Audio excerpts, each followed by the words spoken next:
Who crashed at the BMW Championship? Scottie Scheffler, 44th. Sam Burns, 37th. Meanwhile, Rory found his game. Gary Woodland cashed our first-round leader ticket. Well, 1/5 of it anyway. Round 1 at Bellerive was chaos. Tonight we break down who survived and who shit the bed and what it means for round 2. What do you say we talk some sports, find an edge, and have some fun tonight? What's happening, everybody? It's Off the Hook, sports talk that pays off. As always, we are powered by Pikkit. Tommy Trends here hanging out with you on a Thursday evening. Better late than never, right? And as always, the executive producers are somewhere around here. Mookie and Nash. They offer absolutely no input, no betting analysis, no scheduling help, but somehow they still run this entire dysfunctional mess, including the merch store. And honestly, this operation is almost as dysfunctional as that college football court ruling we're going to get into in a few minutes. If you're new here, hit the like button, subscribe to the channel, follow us on X at OTH Sports Pod. Every subscription, every follow, every share, it helps us keep building this thing the right way. Come for the bet, stay for the hang. And our 4th and Goal series is rolling on. Only a couple weeks. Actually, next week is week 0 in college football. We got 2 NFL division previews left. AFC South division preview will drop tomorrow. And then the NFC South will be next week, sometime in between those shows. We'll get you a college football preview as well. When, though? That's a great fucking question. This is Off the Hook Sports, and we don't really believe in calendars or clocks, but we'll get the damn thing up before week 0. We'll let you know when. So tonight, we'll go through NFL. Obviously, Texans-Raiders game is going on right now. Third quarter, 20-3 Texans on top. Third quarter just underway. So obviously, we're not going to give you any fucking betting analysis. The game is already underway. But the Chargers are going to start in a few minutes. But look, we'll go through some week 2 notes to be aware of if you're betting any week 2 preseason games, and any NFL news and updates. We'll go through that, and then we'll get you the golf update, and then we'll get the fuck out of here because we're back here tomorrow. So what do you say we get right into NFL preseason week 2? And look, with fucking this preseason shit, it's really a question of who the fuck is playing from week to week here. You're not handicapping teams. You're basically handicapping who plays, how long they play, what quality of quarterback play you're going to get, backup competition, coaching philosophy, motivation. But quick recap, though, on week 1. Preseason dogs dominated. They were 12-3 against the spread. The unders were 12-4. So look, basically don't blindly chase trends. The market may have overcorrected here for this week. A couple interesting things with these joint practices that are now underway. Apparently Saquon Barkley hates joint practices. I didn't really get to read the fucking article, but I saw a headline, so I'll have to dive into that a little bit. I think they're kind of stupid too, to be honest with you. But anyway, 11 of the 16 week 2 games that we have on tap feature teams with this joint practice bullshit.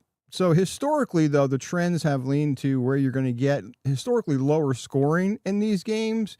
Why? Well, physical practices, the coaches are pretty much fucking vanilla. You don't want to show anything. So, I don't know, but do you really want to blindly bet the unders? I don't know, maybe you do some pizza money and take all the unders in these games and see what happens, and if you win, you win. So for the Texans-Raiders game, like I said, we're not going to give you any type of breakdown, really, because this game's already in the third quarter, but you saw Mendoza, you saw C.J. Stroud. I'm surprised the Texans actually scored 20 fucking points. Maybe they have an offense this year. I doubt it, but who knows?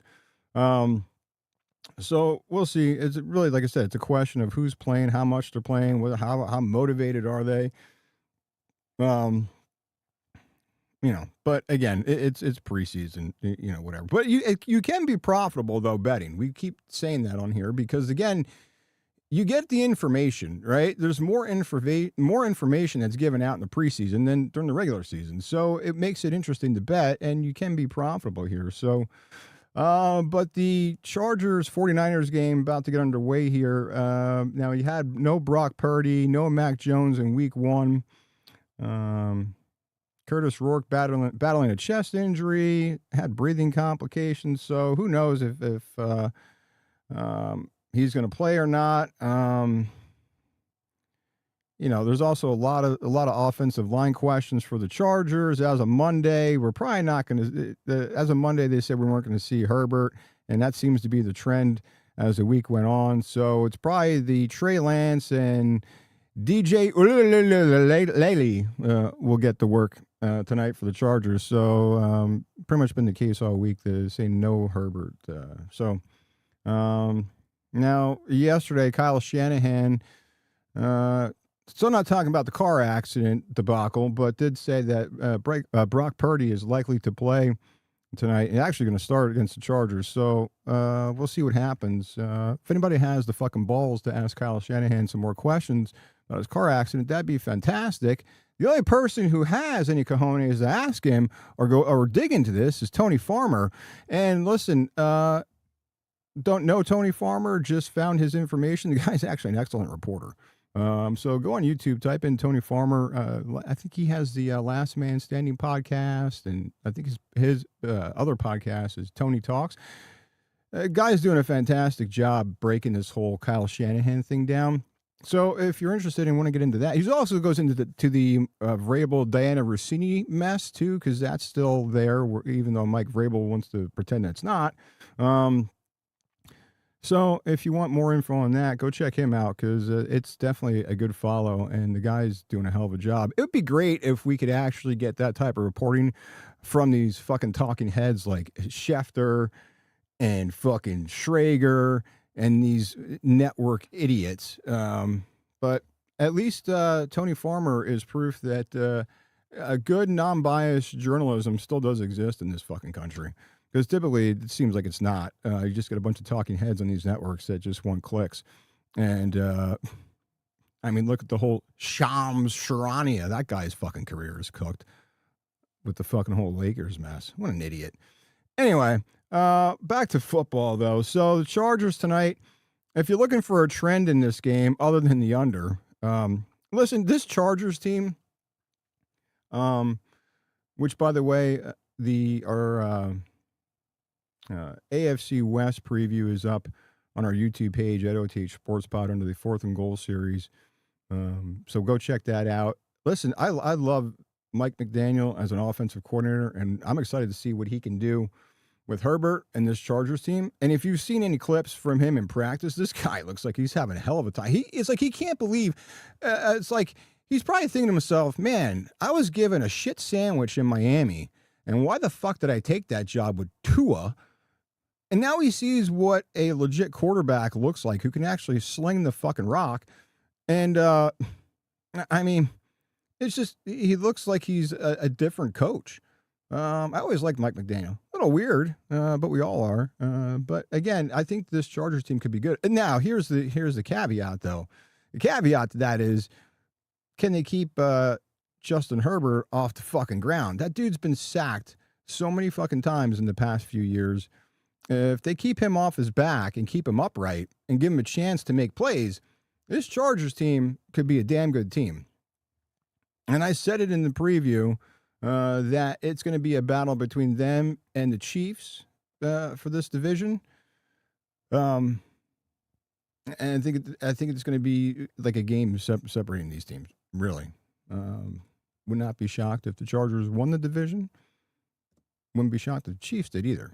But again, I think this Chargers team is going to be fun to watch, and excited to see what Mike McDaniel can do when he doesn't have fucking a shit quarterback like Tua, and actually has a quarterback who can actually play and make plays. So it should be good season for the Chargers, hopefully. But again, going back to this game, so Chargers, when they are listed as a dog, either from getting a point to getting 3 points, the stats since 2015. They are 198 and 138, 198 and 131 against the spread since 2015. So that's really why the price matters here, right? Because you're looking at that +1 to +3 number for the Chargers in these preseason games. So don't just bet them because of the dog. It's that range of +1 to +3. So 198 and 131 against the spread since 2015. So that game about to get underway here. Well, not here, but in LA. So, and I'm trying to see if that line moved at all. I don't. It did flip. Last I looked, Chargers are laying 2. But again, if you're going betting Chargers at the preseason as a dog, they are 198, 131 against the spread. So I don't know. I do like. I didn't bet it, but I do like the under in this game. I just again, typically unders are the way to go in preseason, but not all the time. But I do like the under in this game. So we'll see how that game plays out. Again, probably no Justin Herbert last I heard, but we'll see. And a couple other news and notes here from the National Football League here. Get you caught up. So the sale of the Seattle Seahawks to Vinod Khosla. So it's not 100% complete here. It cleared 2 NFL committee votes yesterday. They typically recommend a unanimous vote here, but they still need the full ownership vote. $9.6 billion would be a record price if this goes through. So we'll see if that gets approved. So again, not official yet, but $9.6 billion would be a record price for an NFL franchise if this sale goes through. The Seahawks, Colts signing Keenan Allen. Giants release Juju Smith-Schuster. That's fucking hilarious. And Vita Vea and the Bucs finally agreed to a 1-year extension. Texans, they signed Jaden Higgins. He is out for the season with a torn ACL. And Colts tight end Tyler Warren, he injured his groin yesterday in the joint practice with the Falcons. And the Falcons, what a shit team that is. And Kevin Stefanski, good God. I don't know how the hell Tua still has a fucking job in this league, but nonetheless, he does. Now, Saints. This is interesting. Saints running back Alvin Kamara was thought to miss a month with an MCL sprain, but apparently now he's not. There's no tear, but they're saying week 1 is in doubt. Which no shit. Why would you play him? But again, not as bad as what they expected. So Alvin Kamara probably not playing week 1 was the latest news today, but we'll have to keep an eye on that because the Saints need all the help that they can get. The Redskins defensive tackle Jerzon Newton, he's got a pec injury and he's going to New York to see a specialist for that. Giants making another move. Daniel Falele is now a Jacksonville Jaguar, and they get a 6th-round 2027 draft pick back from the Jags for that. So, let's see if we got anything else here as far as NFL news and notes here. No, that's pretty much it on the NFL news. Now, I do have an interesting, this just came out, I believe, yesterday, or earlier this, I think it was yesterday. We're apparently now sending guys back to fucking college.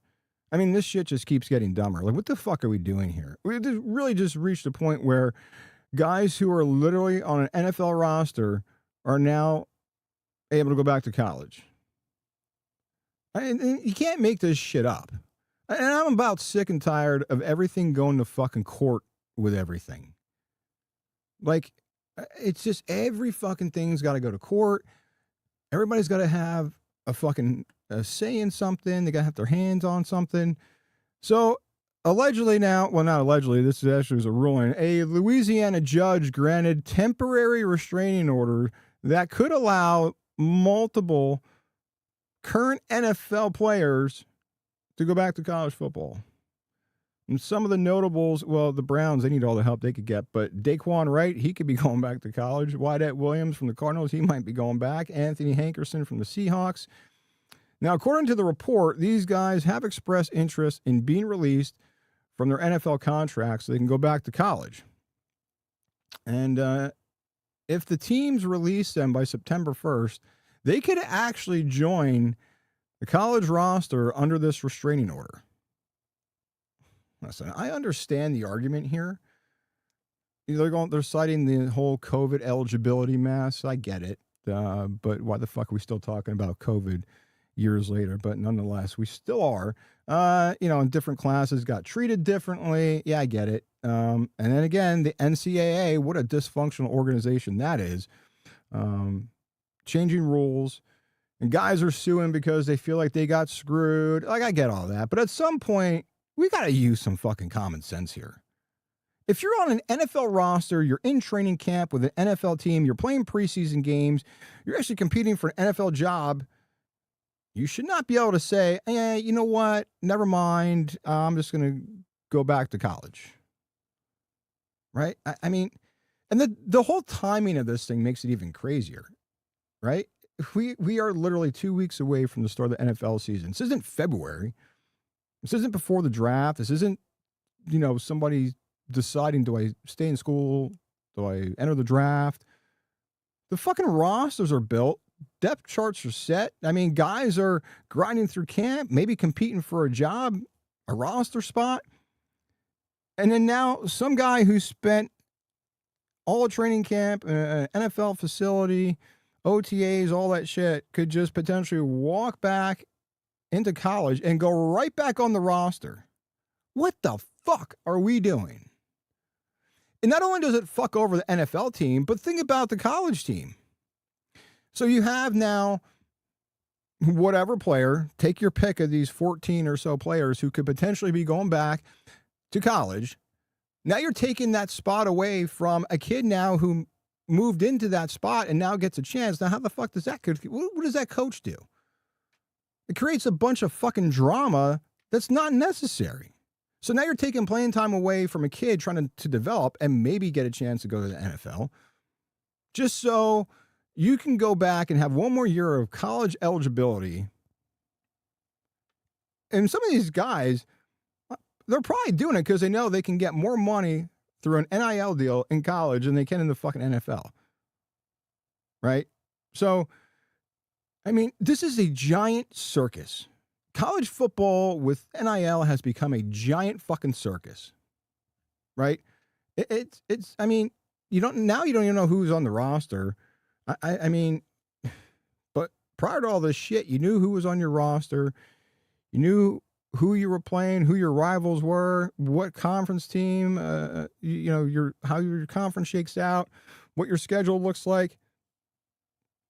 Now, with all these conference realignments, the Big Ten is now like the Big fucking 25. Cal and Stanford are in the fucking ACC, racking up more frequent flyer miles than a fucking executive from a fucking Fortune 500 company. Players constantly transferring because they can get more money from whatever school, and it's okay. Now we're deciding eligibility in courtrooms. And then now the NFL just might be a temporary detour before these kids go back to school like fucking Rodney Dangerfield. What the fuck is happening? And this is where we're at in the state of sports in 2026. I can't believe that, again, this fucking muddied mess of the NCAA, it's just, it's destabilizing the sport. It's, and then the NCAA, they issued a statement after the ruling that the court said they granted this relief to players who already had opportunities to compete, are creating a situation where professional athletes could essentially treat college sports like a fallback option. And on that specific point, they're not wrong. Look, if you've already crossed the bridge into professional football, you got to draw a line somewhere. I mean, look, I get it. I'm not going to sit here and say to the guy, don't get paid. Look, go get your money. Go get the bag. Go take it. Take advantage of the system. Protect your career. Because it's all, the NFL, they always say it stands for not for long, especially if you're a running back. So I get it.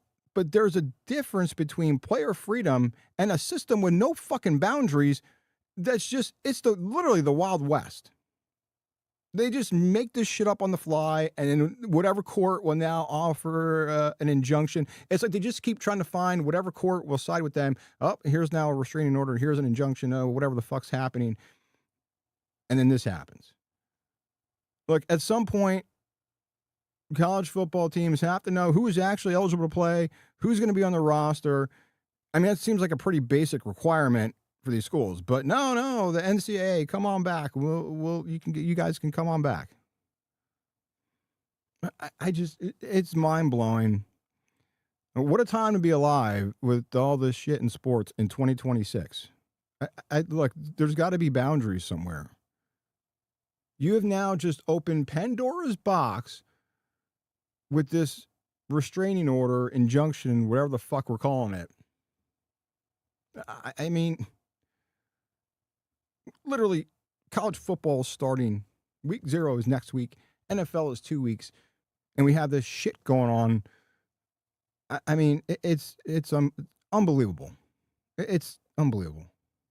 And then we're sitting here talking about handicapping preseason football. But apparently tomorrow or next week, we might actually have to check whether or not some of these guys that we're betting on or could potentially not be on this roster.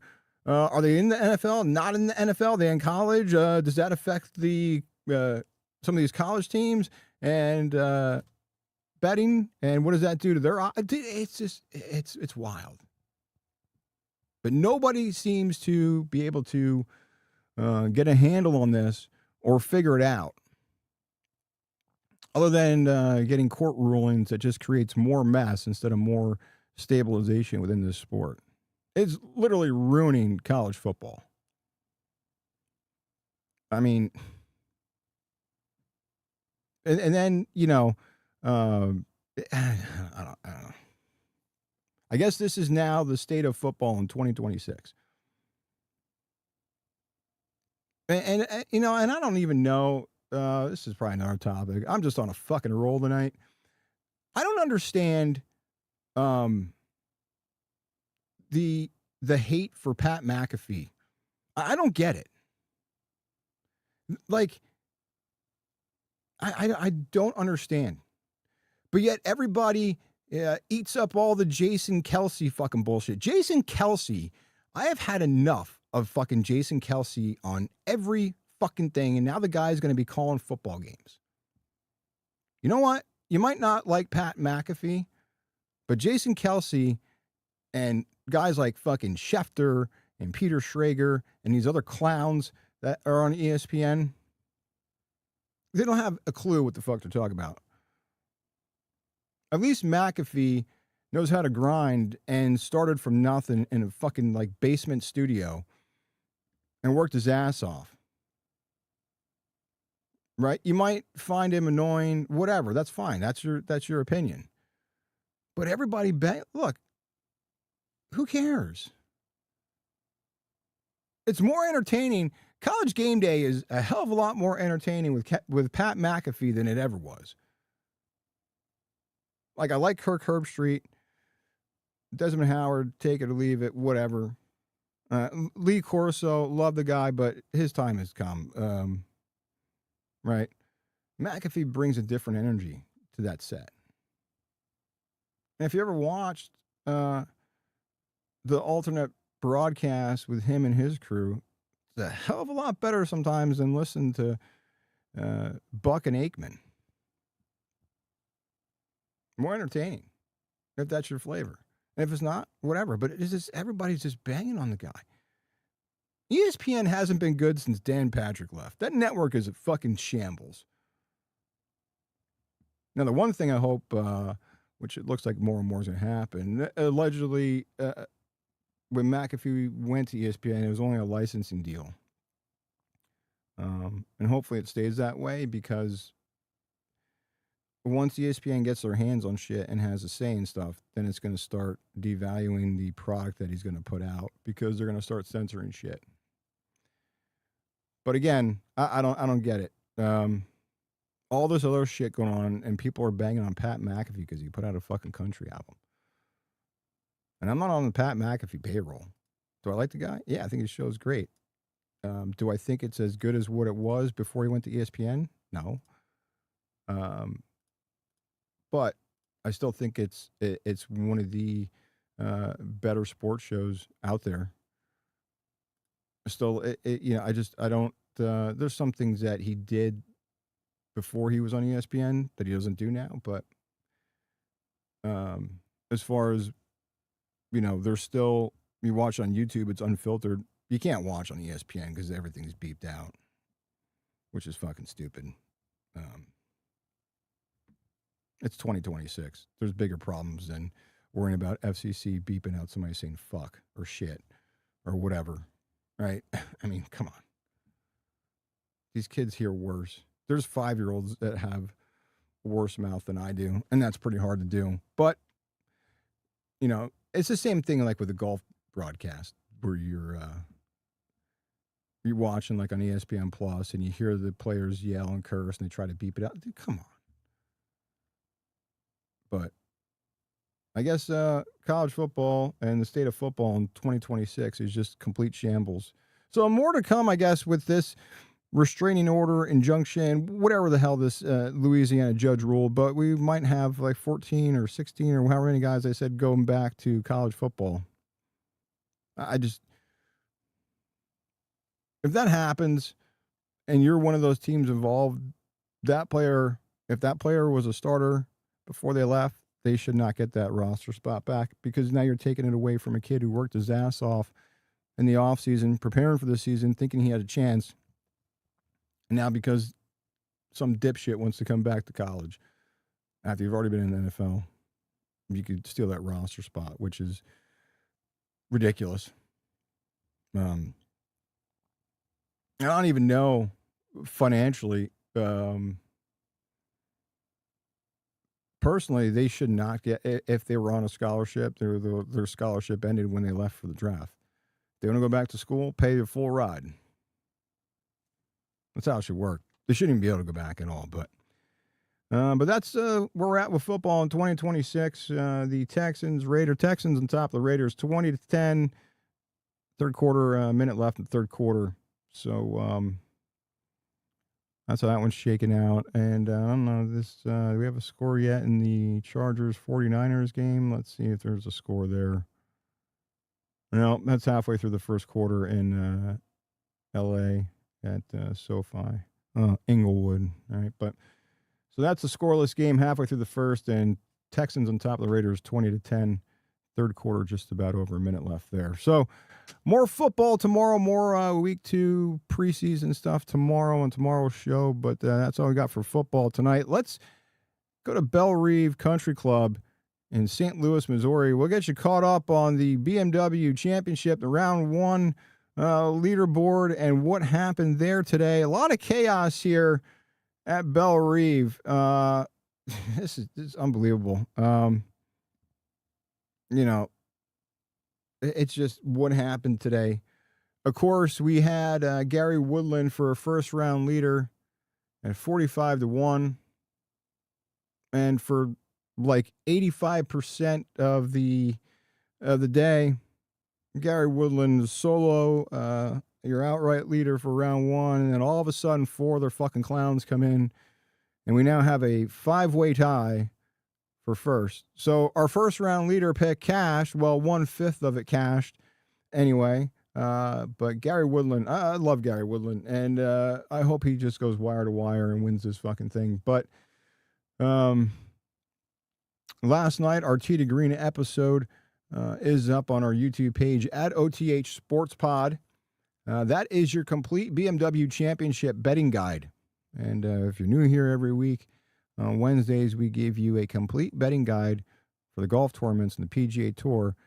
We won't even get into the live story. We're going to do that tomorrow. But so what we do here is we give you a complete betting guide, it's not a pick show where we're just handing out outright winners and first round leaders. It's a complete betting guide for you to go back and use throughout all 4 days of the tournament to help you with live betting strategies, why certain players fit that course, why certain players don't, trends, all that stuff, course profile, everything. They're usually fairly long shows, but again, it's a lot of information. We're not just throwing out picks and then saying see you later, right? That's the idea. We're not a golf podcast, not a golf handicapper. I like golf, and I like research and shit and looking at trends and data, and we've been doing pretty fucking good. So, again, that's our Wednesday tee to green show, and that's how it typically works for the golf piece of it. So you have that there at your disposal to go back, watch the replay, and then, use it as your live betting throughout the tournament. So again, a little bit different than some other golf podcasts, which they do a great job. I watch some golf podcasts that do a great job, and they're 45 minutes long, and they do their job. But I'd like to give you a little bit more in-depth, because I'm doing the research for myself. So when I'm handicapping a tournament or a course, the information that I'm giving you is what I'm using for my picks. And you can go check the picks. They're on Pikkit. We post them on our X page at OTH Sports Pod. So Gary Woodland was a name we threw out last night and said why. It's not like I'm giving you a betting guide and then going the opposite way on the picks. I'd be doing double the work. So that's how I've always handicapped a golf tournament, because the research that I do for myself before I even started doing this podcast was, okay, how does it fit, right? What does the course look like? And then I go through my notes then throughout the weekend as I'm live betting and make adjustments on my bets. So anyway, at OTH Sports Pod on YouTube, check out the Tee to Green show and help you make informed bets throughout the BMW Championship. But look, we spent a long time going through that last night, giving you the BMW Championship blueprint, and round one gave us a pretty damn good test of this blueprint and put it up to test. And we said the golf course was going to play soft, the greens are going to be receptive, birdie opportunities were there. Some guys took advantage of it. Some guys like Scottie Scheffler didn't. We'll get into that. Leaderboard jam-packed. We got a five-way tie for first. They're all at 6 under. We said Gary Woodland, Rory McIlroy, Wyndham Clark, J.J. Spahn, Chris Gotterup. At least we cash 1/5 of it. But, late in the day, we had a charge from all these guys. And now we got to split it 5 ways. But, hey, it's better than nothing. And at least it's a test to the work that I put in, and shows that, he did fit the course, and some other players that we mentioned too. And so what really held up from that betting guide? So, this is really what I look at when I do this every week, is how did that betting guide hold up? Because again, we look at trends and numbers, and that's really what they are, trends and numbers, because, we had Sam Burns as an outright winner for this week. Where's Sam Burns? 37th. Now, could he make a move tomorrow? Sure. But he's got a lot of work to do. Could Sam Burns also go out tomorrow and shit the bed? Absolutely. So then the numbers and the trends that back Sam Burns, well, it was an off week and it didn't pan out, and that happens. But for the most part, we said the course, because of the rainfall that they had throughout the month of July and over the past couple of weeks leading up to this tournament, we said it was going to be softer. Greens are going to be receptive. So players would have an opportunity to attack the course and go low. And they did. For the most part, The betting guide held up. We said Bellerive was going to reward power, approach play, tee to green. Long iron players were going to destroy this course, and we're going to do well. And then you look at the top of the leaderboard. Well, who do we say? Woodland, Rory, Goddard, Wyndham Clark. Even Ludwig is lurking. The dude made a 55-foot putt on 18 for birdie. And he is 4 under. And, 50. Look, the thing is, we even said it yesterday on Tee to Green with Ludwig. The thing is, he just can't close. He's got the game. It just, he can't finish. It's like we get to Saturday and Sunday, and he just disappears off the leaderboard, and you got to keep scrolling to find him. Hopefully it changes. I'd love to see the kid win, but it's hard to bet. But it's a hell of a putt on 18, 55-footer. Even Matt Fitzpatrick is lurking. He is tied for 6th. He is 5 under. And even his brother Alex, he's 4 under. He's right there. So a lot of guys that we brought up yesterday on that show that checked multiple boxes and fit this course, they're right there on top and could win this thing. We also talked about placement finishes, because that's really what it's about. That's the way I look at golf tournaments and betting golf is, you take a flyer on a first round leader on an outright, you take a long shot, but realistically it's the placement finishes. Right now, the past few weeks, we've done parlays with placement finishes, and we got lucky and they cashed.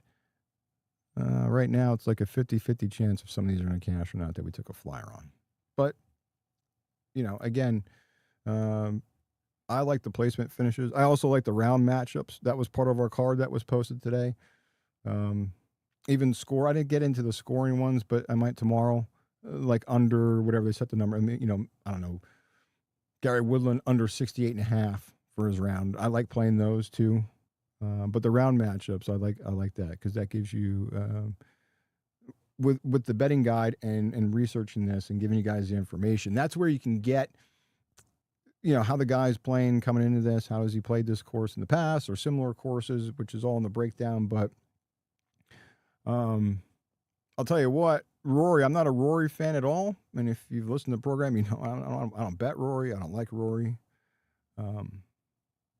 Now, in round 1 last week in Memphis, he just struggled last week in Memphis, which I thought was great. Opening round last week in Memphis, shot a 74. Today he came out and fired a 64. And he even said it afterward that this course setup fits him a little bit better. I also think he won't admit it, but this is only his 13th event that he's played this year. And I didn't like Rory. I never liked the guy. And nothing to get. He's an arrogant little prick, but hell of a golfer. But I just don't like the guy. But anyway, the fact that he feels that he can just play 13 events when you got guys out there grinding like Hideki, who's played like 7 weeks in a row. These guys just play. Sungjae Im's another one who'll grind and just play. And then you got Rory, who thinks he's, I'm just gonna, pick and choose where I play. I feel like you have an obligation. Look, if you're on the senior tour, right? Well, whatever, senior tour. All right, you're semi-retired at that point. If you want to play certain events, okay. Dude, you're on the PGA Tour. You have an obligation to your fans that want to see you. You have an obligation to them, I feel, that you should be playing all these fucking events. All these majors, all these signature events. And I feel that they need to change it. And I think they are changing that in 2028. It may even start next year. I forget. It's either next year or 2028. I think it's 2028. is when they're changing around they changed the schedule for next year with some tournaments. But so, like, for example, Memphis with the FedEx St. Jude Championship. Next year is the last year, and then 2028 they're done. It's not going to be part of the FedEx Cup playoff. The FedEx it won't even be the FedEx Cup playoff. FedEx contract is up; it's not getting renewed. So, but again, the Wyndham Championship, it's no longer the Wyndham Championship anymore. This was the last year for the Wyndham. Raymond James, the financial group that has their name all over the Tampa Bay Bucs Stadium, they are going to be the sponsor now for that event. So there's some changes coming with sponsors, and where tournaments typically would fall on the calendar, it's going to be changing. So, and I believe, so like these signature events. Now the FedEx Cup playoffs are different. These are no cut events, but it's only three tournaments, right? So, but the signature events that they have been no cut events, which is fucking stupid. I believe that is going away, I think, starting next year. If not, it's 2028. But, and then they also, I don't know, so like right now, guys could sit out, I believe, 2 signature events, which to me, they shouldn't be able to sit out any. It's a signature event. You should be there because people want to see you play. But Rory just feels like he only has to play 13 this is his 13th event that he's played. And that just pissed me off. But nonetheless, he did go out and fire off a 64. I mean, 6 under today. Now, how Rory fared today against the field, he was second in strokes gained on his approach play, 10th off the tee. We said it last night. That's what you need for this course. We said, don't show me somebody who's rolling 40 footers. That's great, but I don't care if your putter's hot or not, because it doesn't matter here at this course. You have to putt. You got to be an average putter right at that Mendoza line for putting this week.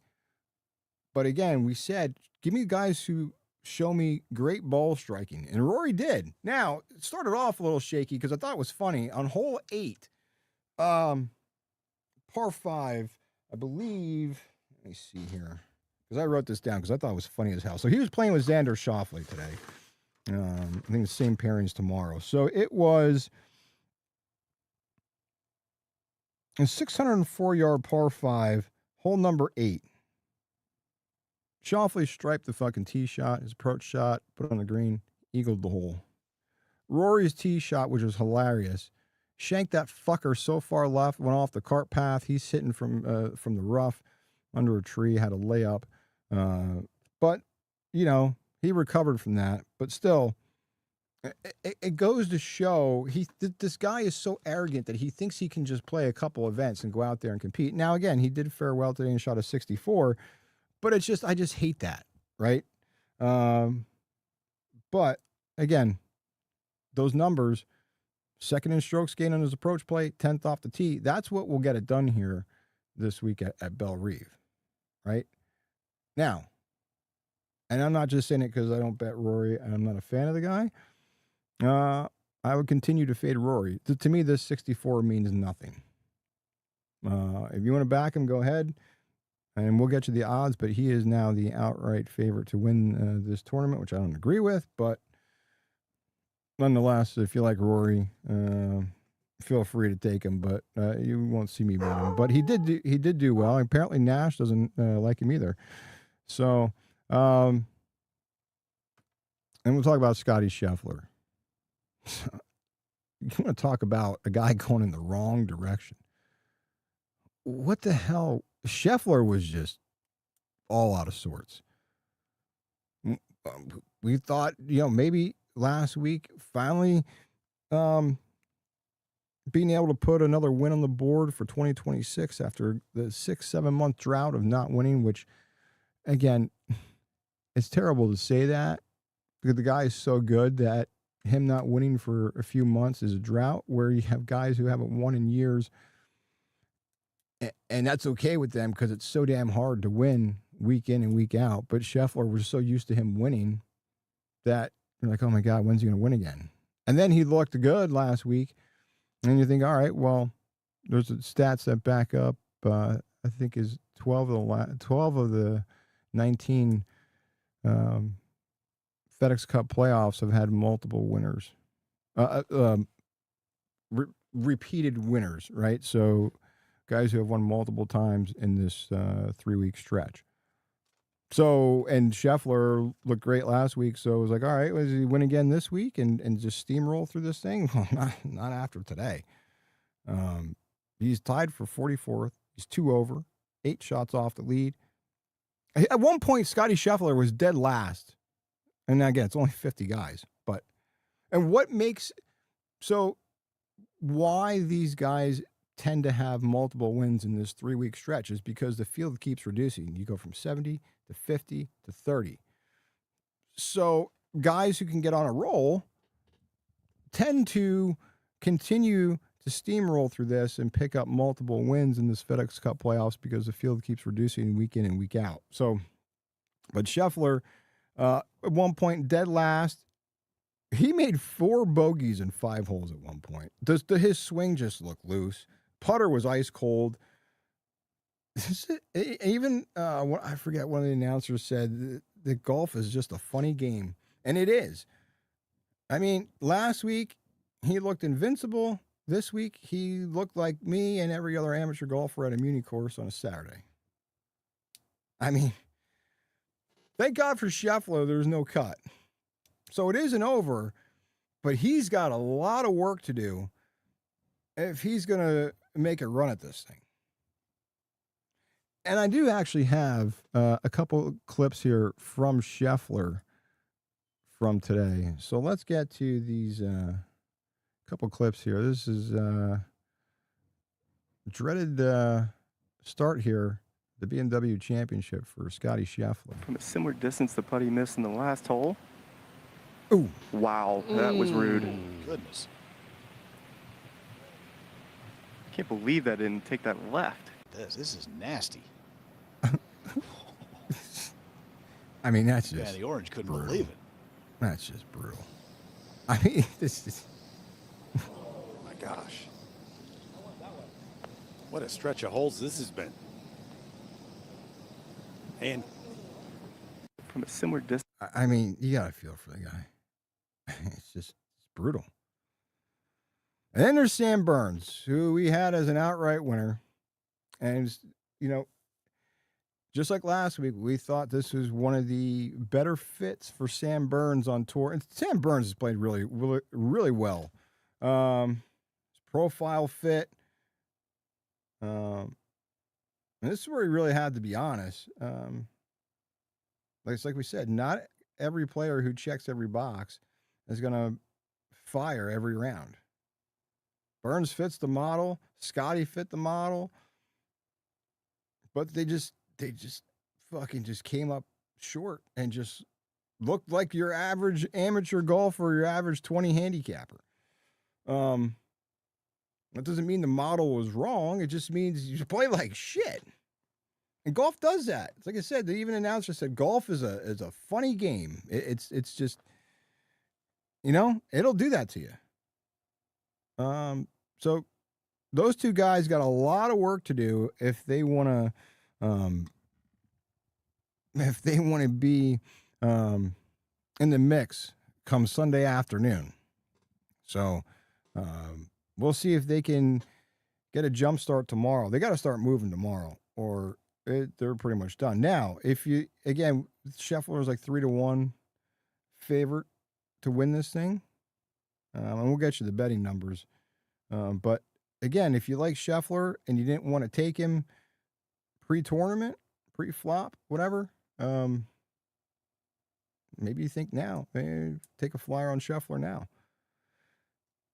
Gary Woodland, we already talked about him, a first-round leader, 1/5 of it anyway. But course history, again, Gary Woodland historically has done well here, did well. In 2018 was the last time a PGA event was at Bellerive, and Woodland did well there.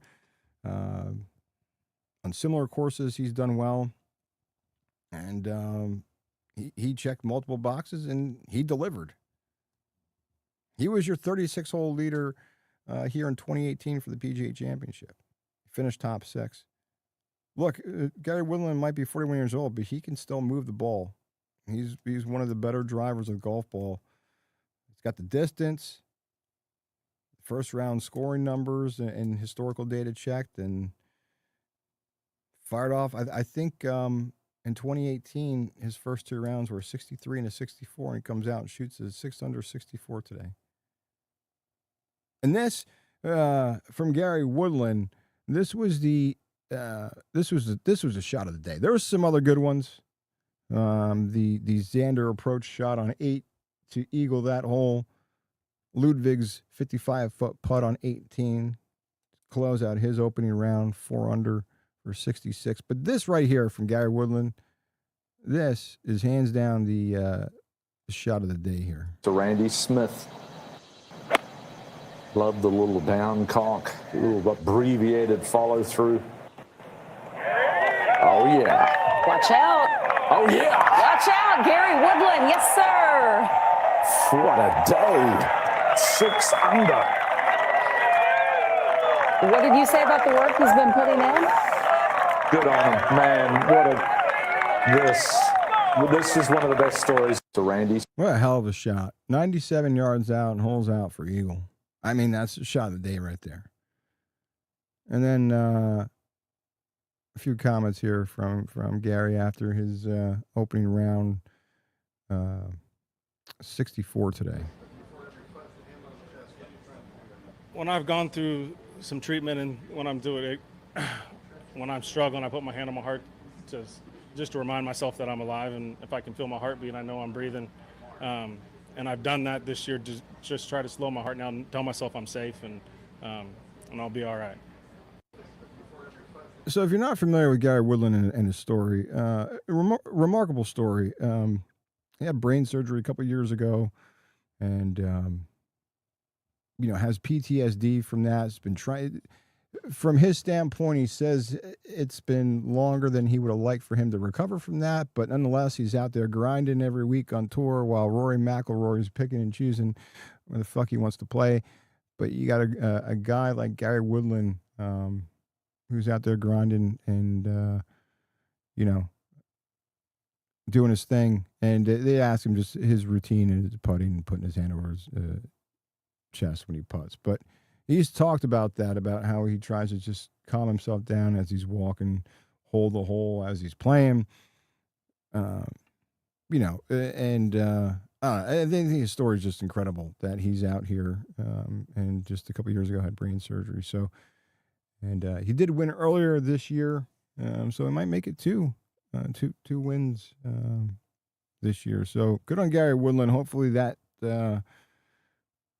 he continues in that form, and it'd be great to see him pick up another win this year. So we also talked about Wyndham Clark and Chris Gotterup a little bit yesterday. Not much. Kind of said that it might be a little bit more of a long shot going into this thing. But look, Wyndham Clark, his putter got hot, and they took advantage of these course conditions for sure. They're right there in the mix. They're in that part of that 5-way tie for the lead. Their power showed up. Took advantage of the soft conditions here. So this course, when this course gets softer, these guys can get aggressive here, and which is important for a guy like Gotterup who loves to just fucking bomb the shit out of the ball. And now the market has corrected itself after round one for Gotterup, 15-2 odds.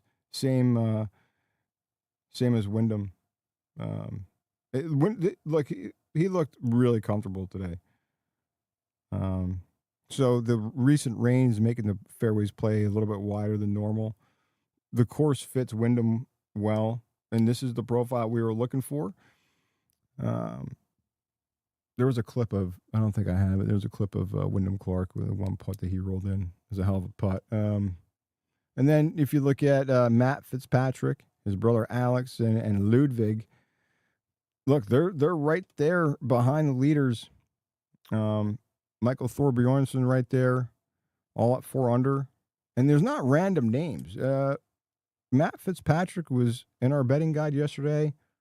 His approach numbers were a part of that, and why we said that Fitzpatrick here could get it done this week. And there's always a case for Ludwig. The problem is with him is he can't finish. But he showed up in the distance plus accuracy profile. Now, we said this course, it's not just about distance, it's about accuracy. So let me give you a quick, before we get more into this, a quick kind of, I guess, a quick reference sheet for Bellerive Country Club and kind of how this plays and what we're looking for. That was part of the betting guide yesterday. So the course is a par 70. 74.48 is the yardage. If you're not familiar with the FedEx Cup playoffs, it starts with 70 in the first week in Memphis, and then this week it's they chop it down to 50, so you get the top 50. And then after this week, 20 guys are going home. The remaining 30 go on to East Lake for the Tour Championship. So this course, it's had other PGA events. PGA Championship was here in 2018. Course setup is going to play like a major championship. Rewards elite ball striking. Premium is the approach play here. And again, a big emphasis on this course is managing your long approach shots, specifically 175 to 250 range. The course doesn't trick you. It really does. It basically, you get up there to the tee box and you look at this course. It says basically, here it is. See if you can fucking manage your way through it, right? It basically just asks you, can you make difficult shots over and over again? Can you keep executing and making these shots? So, what does it really take to win here? Tee to green, your tee to green numbers are absolute king at this course. Again, we said it yesterday, the stats from 2018 aren't like the course Bible or the gospel to win this tournament, because they completely ripped up the greens and renovated the greens. They're all brand new greens from what they played on in 2018. And I think only like 17 guys in this field were actually at the PGA Championship in 2018, so it doesn't really matter. But again, it still gives you some data to go by. And the data held up pretty well. But from the 2018 PGA Championship, 8 out of 11 top 10 finishers. There's a tie in there, so I'm not fucking retarded when it sounds stupid. But 8 of 11 top 10 finishers were the top 10 strokes gained in tee to green that week. 10 of 11 were top 15 in the strokes gained tee to green. And only 1 of the 11 was top 10 in putting, which is why we said putting really doesn't matter. It matters. You have to be an average putter or right at that Mendoza line for putting, but you don't. If all you're doing is putting well, you're not going to do well this week. And that's what we said. You don't want to chase guys who are just lights out with their putter and can't find a fucking fairway. You want ball striking. You want guys who have an advantage off the tee, but are also accurate. Elite iron play, especially on the long irons, and they got to be able to scramble. All right, so there's a mix of fairway bunkers that they move down range in the 280 to 320 yard area, and then there's a bunch of greens with greenside bunkers all over. So the key stats here, for as far as your approach play for your strokes gained number on your approach play, anywhere from 150 to 250 is a sweet spot. However, the extra emphasis should be noted. How's the guy playing from 175 to 250? Why? Well, first of all, there's only 2 par 5s in this course, and they're fucking monsters. There's 12 par 4s, and the rest are par 3s. But this course is long. This is one of the longer courses on tour. Long par 4s, long par 3s. Wyndham Clark, actually, that reminds me. Wyndham Clark. I'm not sure if I wrote it down here. It was number 16. It's a par 3, 229-yard par 3. Wyndham Clark fucking eagled the hole. I mean, nuked his fucking tee shot and then put it in. I'm sorry, birdie. He birdied the fucking hole. What the fuck am I talking about? He birdied the hole. But put it within a few feet of the cup on his tee shot and birdied 16. Speaking of greens, the greens are rolling like a 12.5 on the stimp meter. And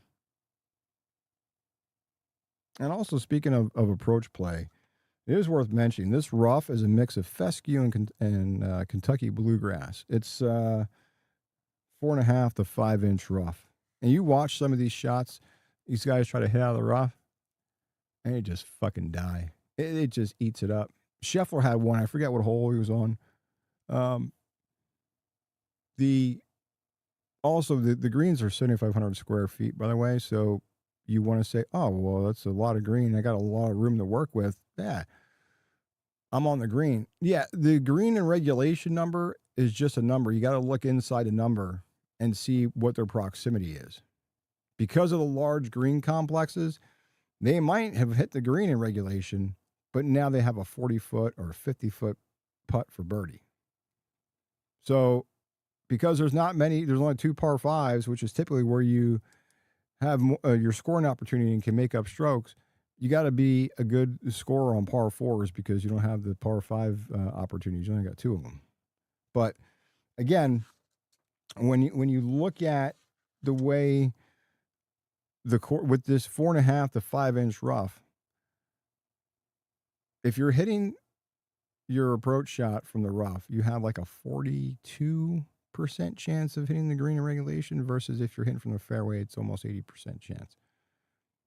Scheffler's particular hole, I forget what hole it was, but for that particular hole from the rough, you had like a fucking 12% chance of finding the green, and he didn't find it. He came up just short of the green. It was a pretty good shot from where he was at, but you could just see the ball coming out of that rough, and it just fucking died. I mean, it's brutal. It's you got to be. That's why we said it's not just distance; it's also your accuracy off the tee. Because if you're in the rough, it's going to be a struggle getting to the green. But so again, the question then becomes: is guys who are the guys who are consistently putting themselves in birdie range from these difficult distances, right?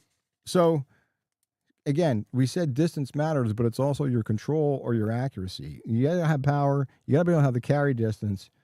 And, you these guys who can bomb it and use their driver, that's great, but it's a mix to get there. You got to be long, but also accurate and controlled. Also, the fairways are a little bit wide. They're playing a little bit wider than normal. They're like 34 yards, average 34 yards wide on the fairway, but they're playing a little bit wider because of the softer conditions. And listen, you don't need to hit every fairway, but when you miss, you don't want to miss too bad, right? Because of the crazy rough. So your ideal player, long and controlled, not really long and wild here. We said the big greens are not easy greens because of the different ridges, the green complexes. There's different tiers. And I actually do have these are the pin placements for round 2. I think I have this. Yeah, I do. This is the pin placement map for the pins for tomorrow. So if you look at this,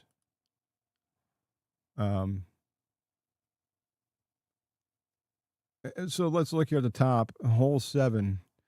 I mean, look at that front right edge. 4 paces in from the right side. 8 paces at 8. 8 paces in from the front of the green. I mean, that's so tight. That is such a tight pin placement. And that's what you get with these big green complexes. Multiple options is where they're going to place these pins. These fucking pins, these locations are, these are fucking really brutal. Like, look at 16. It's back of the green, but I mean, you're talking what, four paces from the backside of the green? That I mean, look, you overshoot that, you're fucking done. You better be able to scramble. Looking at a couple other ones here. I mean, look at 12. 5 paces in from the right, 6 paces in from the front of the green. 18, 15, 16, 17, and 18 are just a brutal finishing stretch of holes. But these pin placements are fucking diabolical. And if you watch, you'll see the different ridges, the tiers with these greens. I mean, they're not, compared to other courses, they're not, overly difficult. But it's just, it matters, which is why the proximity matters, not just the green and regulation, because of the complexes and where the options they have for these. I mean, look at these pin placements, which is fucking crazy for tomorrow. So, again, with the approach play, one of the things we talked about was Scheffler and where you could possibly have an edge over Scheffler. What's really been his kryptonite, there's two things that have really been his kryptonite all season. It's his approach play from the 175 to 250 mark and his sand saves. He's 55th in sand saves, and there's a lot of bunkers. I mean, here's the fucking chart, right? I mean, look, here's all these fucking bunkers, some of them water and bunkers. But with all these bunkers surrounding these greens, that's where guys have an advantage over him. With those have been the two things that have really hurt him this year, if you want to say that. But again, I'm not saying he can't hit a long iron or fucking can't hit a bunker. Of course he can. But thing is this is where guys could possibly get a stroker or so over Scheffler in those situations. And we talked about water. So holes 2, 3, 6, 11, 13, 17 all have water. 2018 PGA Championship, 159 water balls. That was 10th most on tour that season. Bad approaches turn into doubles, maybe even triples really quick. And we said 15, 16, 17, 18, this closing stretch of holes is absolutely brutal. This is where the tournament could absolutely flip, and this whole script can be flipped around on these holes. 15 is a 495-yard par 4. 16 is a 237-yard par 3. Now, again, today it was playing at 229, but this is a maxed out tee box here. Hole 17 is interesting because hole 17 is one of the 2 par 5s. Now, you get 2 possible tee variations with this hole. One variation is it's a monster 3-shot hole here. The other one, it's the reachable scoring opportunity. You could the range of where the yardage comes into play is how they place the tee box. It's either going to be anywhere from 580 to 624, depending upon the placement of the tee box. And then 18 is a 462-yard par 4. So what you want to watch is, who's going to handle the pressure here, who can create birdie opportunities, and who's playing mistake-free golf. All right? I mean, they're going to make mistakes, but who's faring better on mistakes? And then we talked about weather. The weather, look, it's August. It's St. Louis. Heat indexes, triple-digit heat indexes. With these bent grass greens and this August heat, it's a challenge to maintain them. But because it's been a little wet of late over the past few weeks, they got over their rainfall total for July. I think they got almost 3 inches of rain in the past week. So we said receptive conditions here on these greens, which it was today. Course is playing a little wider because of the a little bit softer course, more moisture in the course. So I think you're going to get that all weekend. But again, the weather itself, tomorrow, I believe, is where you could see a little bit, the highest winds would be tomorrow in the afternoon. So temperatures like high 80s, triple-digit heat indexes, and again, softer greens. But the wind, there's still 10 to 15 mile an hour winds possibly tomorrow.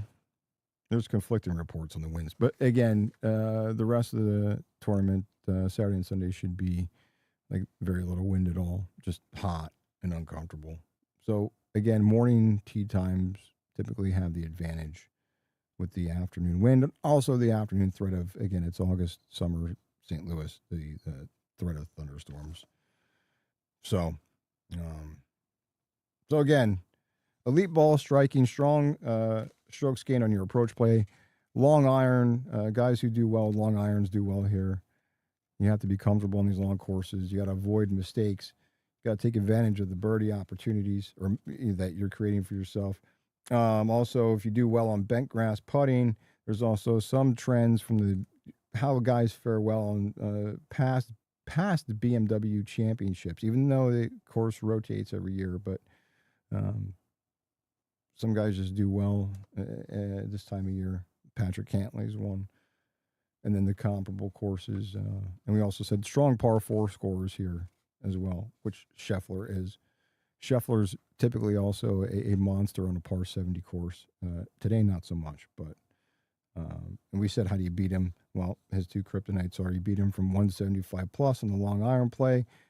You got to take advantage of some of these par 3s and the sand saves, because out of the bunker, he's not so good this year. But he's still elite on his approach play. He's an elite scrambler. He's a monster on par 4 scoring. And his putting lights out. But again, there are ways to gain strokes on Scheffler. I had, which is another bet that got cooked. I took Scheffler in a round matchup against Rory. Lost that one. It was like the complete opposite. Rory shit the bed last week in round 1. Goes from a 74 last week to a 64 this week. Scheffler, opposite, right?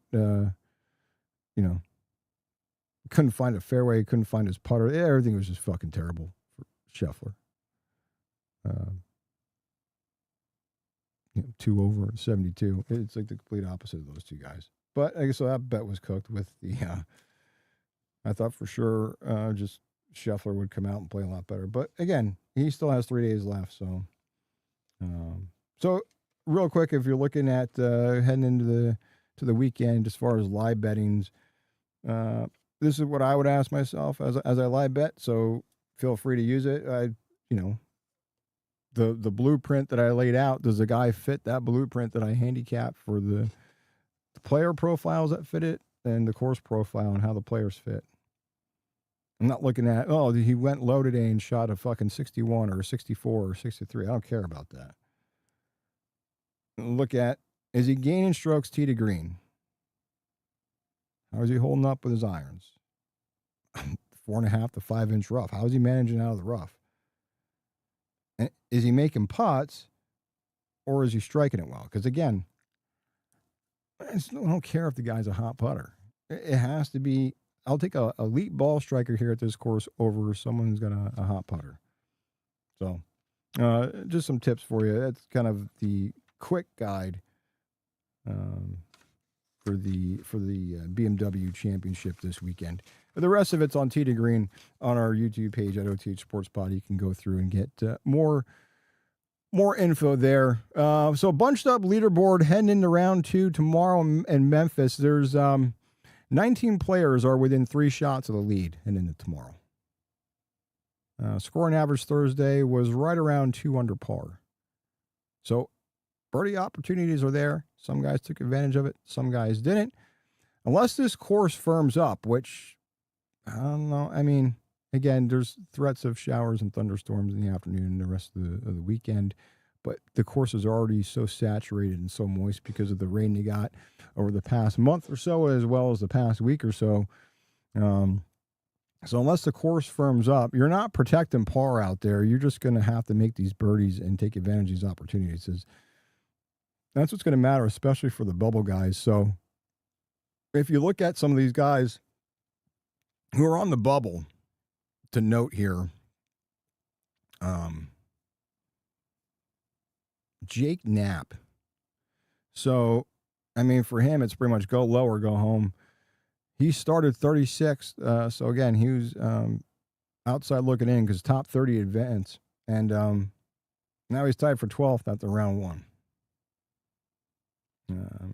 Projected around 29th, which would be barely inside the number, right? Top 30.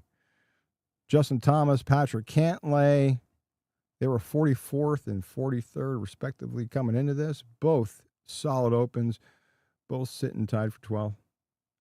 Now, it doesn't really move the needle enough yet, so for them, their directive is pretty simple. You still go low or go home, right? Now, we talk about updated betting markets. I believe this was his DraftKings numbers. Rory, your outright favorite here, 4-1. Goddard up 15-2. Wyndham 15-2.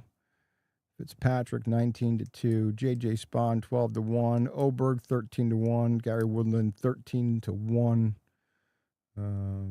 I don't see that number with Rory.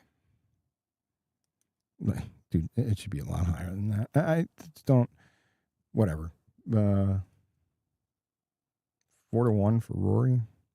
So he shot a 64. There's parts of his game today. That 64. If you watched at all, if you just see, oh, Rory shot a 64, you think, oh, Rory's back. He's not back. There was, like I said, the tee shot on 8.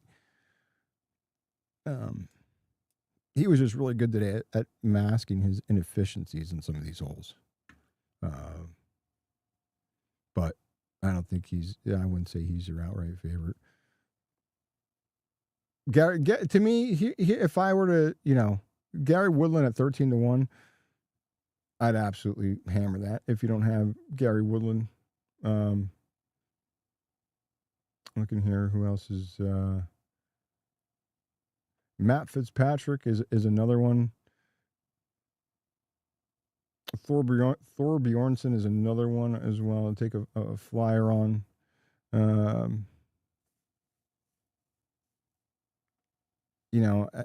Even I don't know. I'd may even take a flyer on Justin Thomas. He played really well today.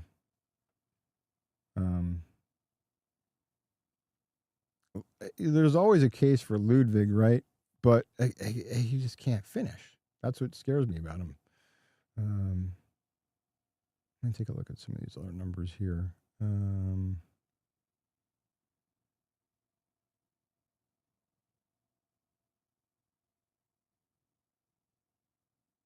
Trying to see what... Ludwig is 13-1. I don't know.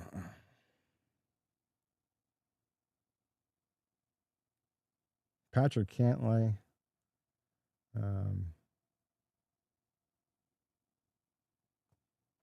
30-1. He's done well in BMW Championships. Not that, again, take that for what it's worth. But hey, look, if you like Scheffler, 41-1 odds for Scheffler for an outright. But again, it's not really about outrights. It's the placements, right? So let's look at some placement numbers. If you want to look top 5, Gary Woodland is almost 3-1 odds for top 5. Scheffler 6-1 for top 5.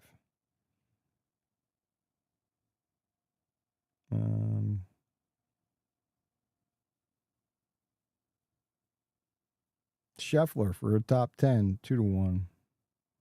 What's Scheffler for top 20? I'm laying some juice here, minus 150.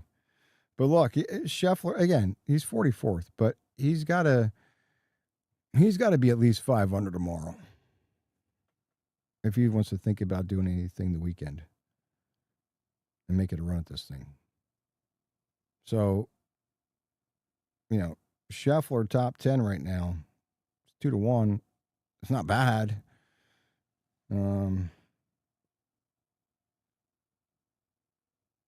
Even if you want to take a flyer at 6-1 for top 5.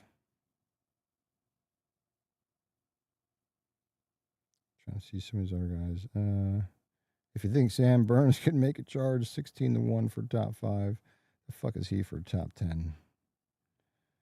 And the same thing as Scheffler, 6-1.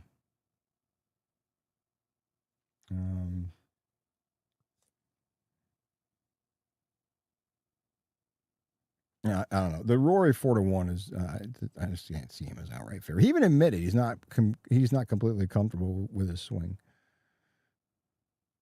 But again, as you're live betting, just don't look at the number for the round 1 score. You have to say, was the ball striking real? How are they? How was their approach play? Are they putting at least average? And does the price make sense? And if you look at Rory, I mean, his ball striking his numbers were absolutely legit. I mean, what did I say? He was second in strokes gained off the tee, 10th in his approach play, or vice versa. But again, you look at his numbers, they were fucking legit. Hate to admit it. So, going into tomorrow, our blueprint's holding up. Soft course, the power guys are showing up. Approach play is there. Big hitters all over the top of the leaderboard, but these guys are also controlled and they're accurate. And these soft conditions, like I said, guys are going to attack because the greens are going to hold it and they're going to be receptive, so they can just fucking go out and bomb it. All these guys that we talked about yesterday, we identified them as course fits here. They're still there. But again, the biggest disappointments, Scheffler and Burns. Now, again, there's only 50 guys here, so they're not out of it. They just got a lot of work to do tomorrow. If they don't put any work in tomorrow and they're, look, I'm just speculating, just based on how these other guys have been playing that are in front of them. They got to be both Burns and Scheffler. If they want to make a run at this, they got to be at least 500. They gotta 65, 64 even would be ideal. So they got to come out firing tomorrow, or they won't. They won't even be cashing a top 10 bet at that point. Tee times starting up again, 10:03. It's the first group out, and then the last group out is 2:55 Eastern time. So a little bit later tee times for those guys, because there's only 50 guys here. So. Look, and if you're watching the tournament throughout the weekend, Friday, Saturday, Sunday, just keep the same question in mind: is this guy climbing because he's striking it well, or because he's just making everything right? Because 4 days at this course at Bellerive, tee to green is still what I trust the most. It's the most weighted trend, stat, metric, whatever you want to use, that I used to handicap this was the tee to green numbers. A couple of interesting things to note with this. It's been a weird year on the PGA Tour. So the BMW Championship here is the 7th event this year and the second consecutive event with 5 or more first round co-leaders. That's crazy. And here you go. Here, the Players Championship had 5 guys tied for the lead after round 1. PGA Championship had 7 guys tied for the lead after round 1 there at Aronimink. The Charles Schwab Challenge had 6 guys tied for the lead after round 1. The RBC Canadian Open also had 6 guys tied for the lead after round 1. The Genesis Scottish Open and also had 5 guys tied for the lead after round 1. FedEx St. Jude Championship last week in Memphis, 5 guys were tied for the lead after round 1. And again, this week at the BMW Championship at Bellerive Country Club, St. Louis, Missouri, 5 guys are your co-leader after round 1. That's just wild that's happened now 7 times this year and 2 weeks in a row. That you have 5 or more guys as co-leaders after round 1. A couple guys to note here as far as bubble watch. Now, Gary Woodland, I don't know if I would have. He was on the bubble because before the tournament started, he was 31st in FedEx Cup standings. So he was just right outside that cut number at 30. Now, he went out and fired off a 64. So obviously, he's projected to be within that cut number. So he was, I believe, even before the tournament started, I think he had to finish like 48th or better for him to be safe for next week. So he did what he needed to do.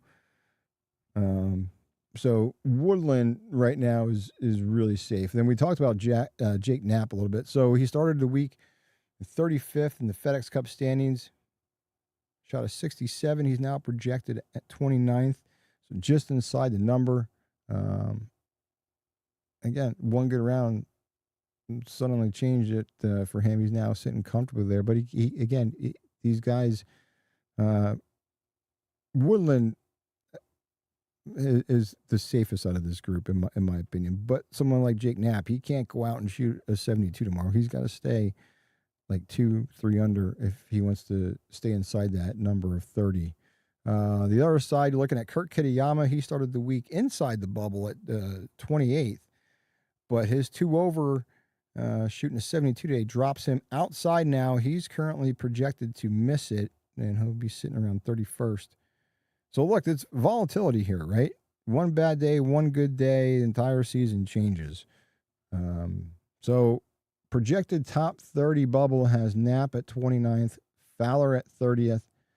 And those guys fighting Kurt Kitayama, Bud Colley, JT Poston, Bobby McIntyre, Michael Thorbjornsen. And look, this again, these FedEx Cup players or FedEx Cup playoffs are always a little bit different. And in the BMW Championship here, it's there's more drama here because you're essentially looking at 2 things: the FedEx Cup playoff standings and then the actual leaderboard itself, right? So it's not just who wins the trophy. It's who's going to continue their season, get 4 more rounds at Eastlake, because 20 guys in this field are going home. So some guys, Sunday isn't just about a paycheck. It's about keeping the season alive. But that's round 1. We'll see what happens tomorrow. Trying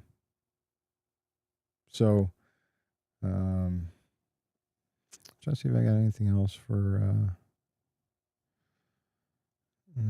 just the pin placements here. But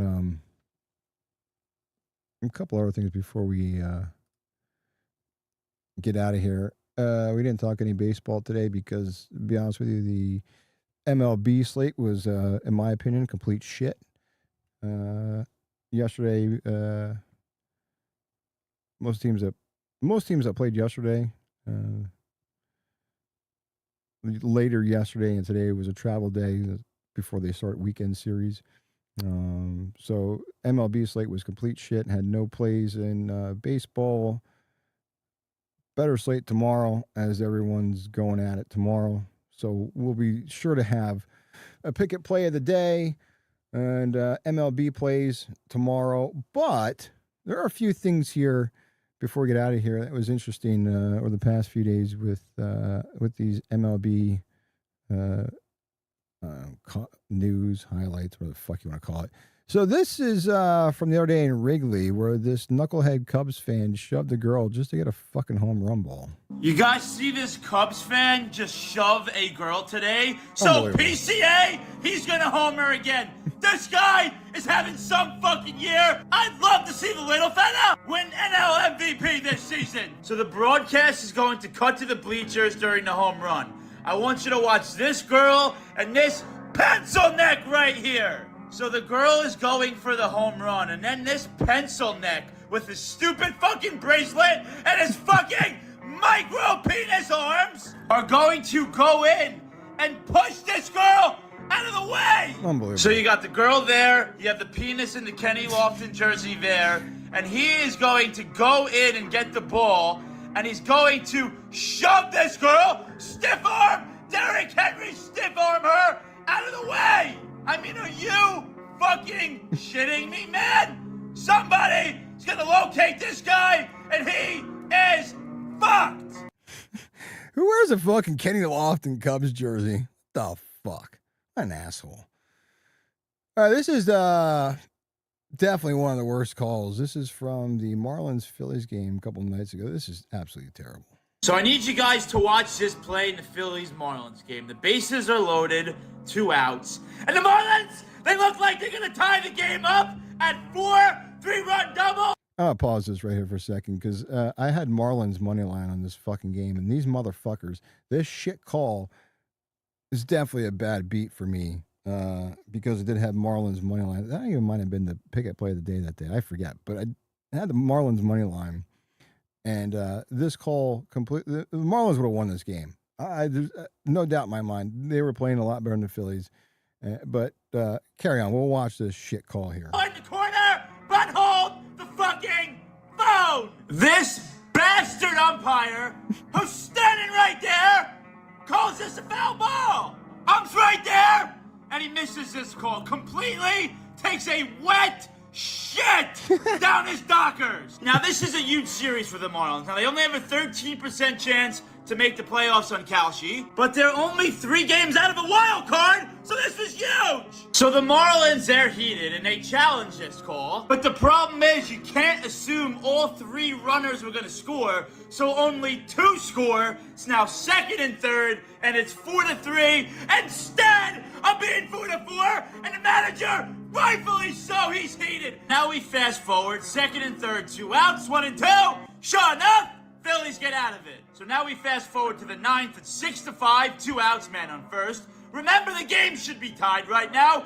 And sure enough, the Phillies will hold on thanks to umpires once again shitting down their Dockers.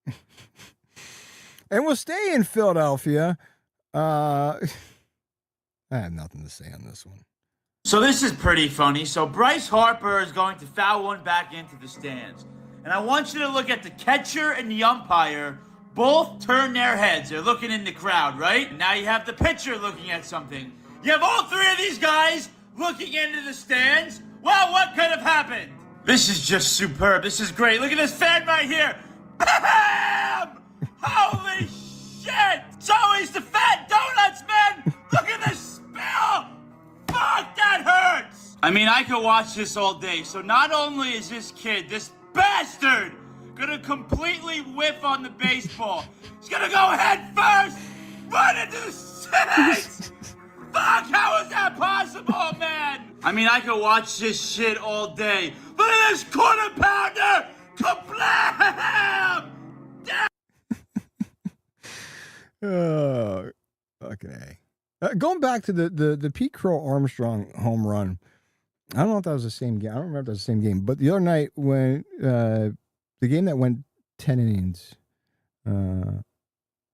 he walked it off. So that game, he first batter let it off. He let off the game with a homer, and last batter he walked it off with a homer. That was the first time in 70 years that's happened. Now this is absolutely brutal from last night's Yankees-Orioles game in Camden Yards. This is another problem I have with sports in 2026.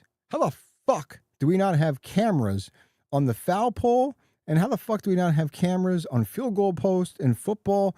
What the fuck? We have cameras in every fucking city block, right? But we can't put cameras on a foul pole or on a goal post for a football game. How many times is this going to get questioned and being reviewed to see if it's fair or foul? This is probably the worst. This is definitely top 5 worst calls this year. The one that we just showed you a few minutes ago was definitely up there. This one is fucking horrible. If you missed it last night, this is the Orioles got fucked here. Pete Alonso, the 2-out batter, on a night where he has homered. Alonso drills it. That ball is headed for the moon. Will it stay fair? It's foul. Oh no! I'm probably going to take a look at this. This is a crew chief review of the ball, foul ball. Look at this. Oh, that ball went over foul ball. That's a fair ball. Yep. That is inside the pole, and Pete knows it. This just has to be overturned. It has to be.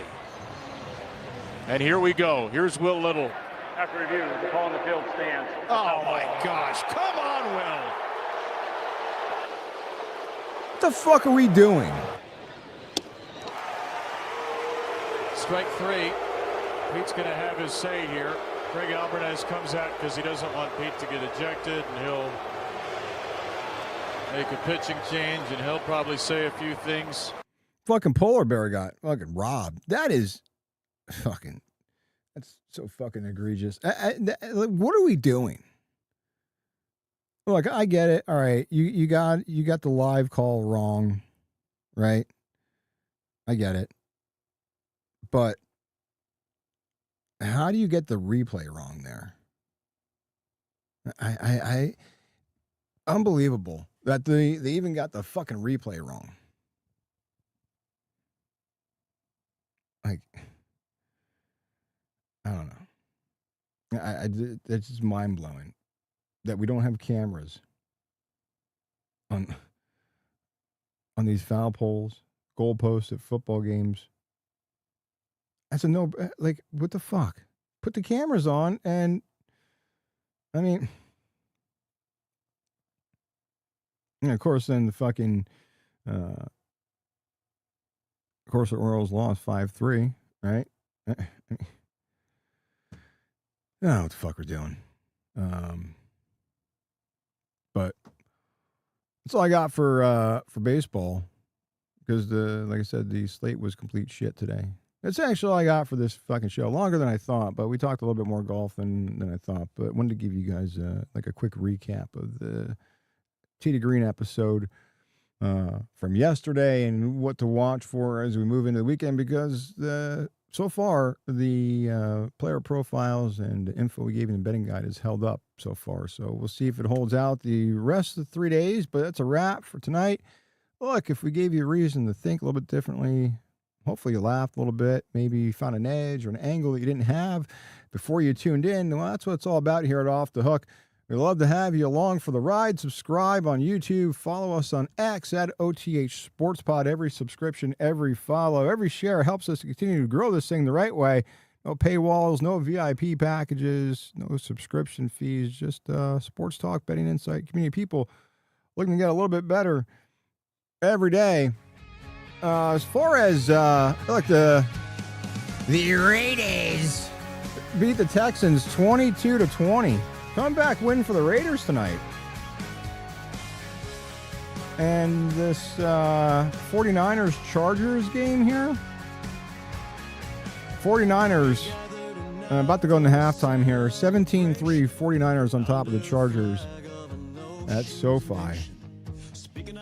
So that's your NFL Week 2 preseason scores here. And look, we're back at it tomorrow. A daily live show tomorrow, probably middle afternoon, early evening-ish. We'll post it on X at OTH Sports Pod. We'll go through round 2, the BMW Championship from Bellerive, and see how that's shaking out there. More FedEx bubble drama for sure. a better slate of MLB games to go over. And look, Bark Betts returns with another pup from Freedom First Rescue, up for adoption, looking for a forever home. We'll get you a clown of the week. We'll go off the rails. And yes, we will dive into the latest Penn State whiteout situation, which somehow turned into another completely normal college sports story. Because apparently we can't go 24 hours without some kind of sports circus showing up. And we'll get into that and whatever else the sports world throws at us in the next 24 hours. And don't forget, 4th and Goal, all those episodes available right now, division previews for the NFL season. AFC South is on deck, drops tomorrow. And we got one more than the NFC South and a college football preview as well. We'll get you that. So go check out the 4th and Goal playlist on our YouTube page at OTH Sports Pod.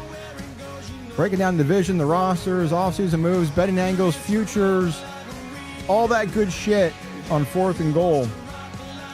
And look, we apparently calendars and clocks are optional around here at Off the Hook Sports, but we'll get to the college football preview before Week 0 drops next week.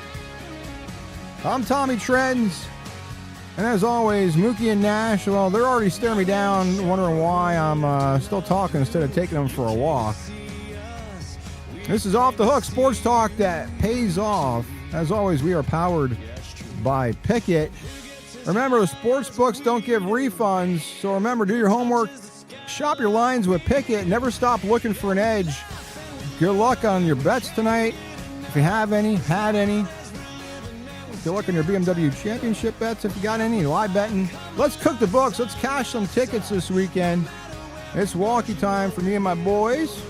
We're back at it tomorrow. We'll see you here tomorrow afternoon. Good luck. And hope you join us tomorrow afternoon. Good night.